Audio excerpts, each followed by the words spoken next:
What is good, man? What is good, man? We're back, and it's been a while. I'm getting tired of this week on and week off nonsense, but I'm not gonna lie, man. This might be, and I may be biased, one of the funniest chapters we had in a while, man. This is some good stuff. This is good stuff. It's always good when Denji's back, and Denji's the best when he has people to play off of, and all these fresh characters, man. Denji's just playing with them.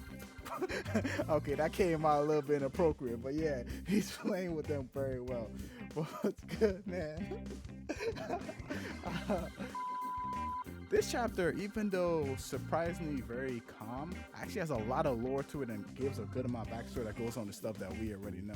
But before that, I just want to say that I was right. Yes, yes, yes. Yeah, my review of chapter 99, where I practically got everything correct. I was 100%, 90% correct. There's some stuff I kind of missed and stuff that I didn't know, and there's no way I could have predicted. But hey, it is very good to be right. But if I were to focus on the parts on which I miss, I would have to go back to chapter 84, in which Makima tells us about the hero Chainsaw Man. And she states, the devils targeted by Chainsaw Man and the devils called for Chainsaw Man are cut up and killed too. Because of what he does, he is marked and killed by many devils, but he revs his engine and rises again and again and again. And the devils that Chainsaw Man eat, their names are erased from existence. And everything Makima states actually goes back to the story that Ward states about her encounter with Chainsaw Man, how she fought Chainsaw Man, how she was eaten by Chainsaw Man, and how it has weakened her because Chainsaw Man was able to erase a part of her, or at least some part of her name. And this is how War or Yura herself is some different breed of devil, not devil or fiend or human, but a different breed. But I will get onto that later. That's another part I missed. A little nitpick like that. For example, Yura states that the only war that is member is the Great World War, but then claims to talk about nuclear weapons. And if I'm not mistaken, I might go to history. Nuclear weapons happened in World War II, as in maybe Yura herself doesn't even remember that. Only fragments of her memory might exist. Or maybe Asa doesn't know about any World War II or nuclear weapons, so she didn't bother telling her. Either one or the other. But it might have been a mistake within continuity or maybe bad translation. But she states war. But she states World War. But for this chapter, oddly enough, I like to focus on Makima. I believe that Makima is one of the Horsemen of Hell. The Horsemen of Hell is conquest, war, famine, and death, with the exception of conquest. These names are all listed in chapter 84. And I get you saying, but where's Makima? I believe Makima will be conquest. Because if you were to look up the definition for conquest, the subjugation or assault of control of a place or people by use of military force.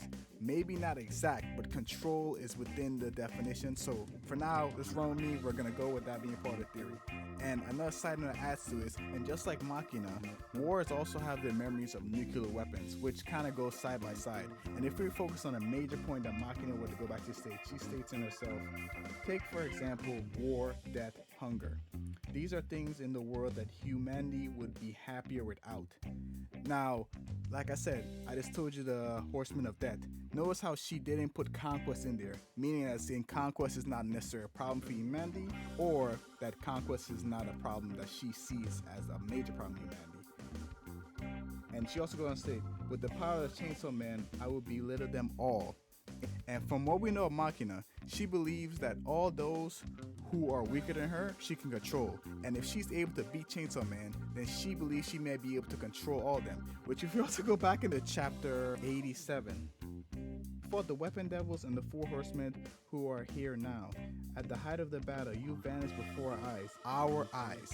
As in Makima was there witnessing herself. And that's why another reason why I believe she's part of the four horsemen. Now, we don't know how the battle goes out, but it is implied that Chainsaw Man was maybe in the favor, or at least most likely the winner.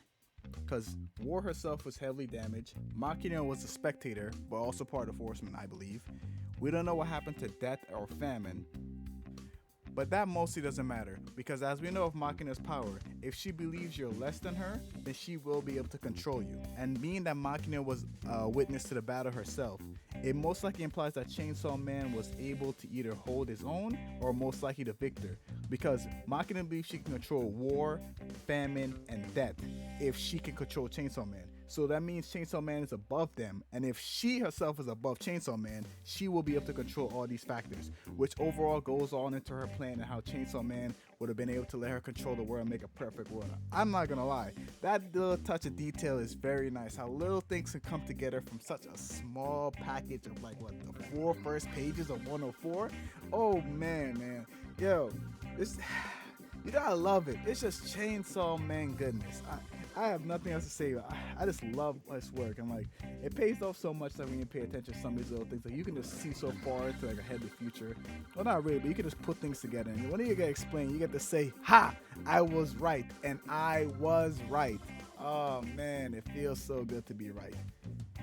But another side note I missed is the type of devil Yuri is, and it's also talked about in the same chapter, chapter 87, and it's literally the first page. How did I miss this? They are not humans, devils, or fiends. The names that refer to them was eaten by you and erased. Yet somehow their existence was not. And this actually does apply to Yura, as in we're going to go to the first conversation that Yura had with Asa, as in she herself was eaten, and yet somehow she herself still exists. And another side note about this is that Chainsaw Man rises again. So, well, not Denji, but Paichida himself might actually be an immortal. That's just a little side note right there. But I'm not old, man. This like I said, I figured this out pre-recording, but yeah, this is a pretty good chapter. I'm not even old, y'all. The chapter itself was very fun. It was so much goodness, but looking back in the lore and doing a little research and stuff, just add a little spicy tidbit to this that I actually really did enjoy. I guess I could talk about the rest of the chapter about how it was fun, but I don't feel that's pointless. I feel like you read the chapter, you had fun with it too. So, what do y'all think about my theory about Makina being a horseman? I feel like there's enough evidence there. I feel like she has enough information, enough power, and the definition of conquest seems to be close enough. So that's my theory of why I believe she's a war devil. What do you guys think? You think I'm right? You think I'm dead wrong? Please leave a comment, tell me you know, man. But that's what I like to end the video here. Ah, man, it was still such a great chapter. It was very fun, man. Shout out Denji. He has a pure heart. No, he doesn't. Bye. Thank you guys for watching, man. Please like, comment, subscribe. Stay animated.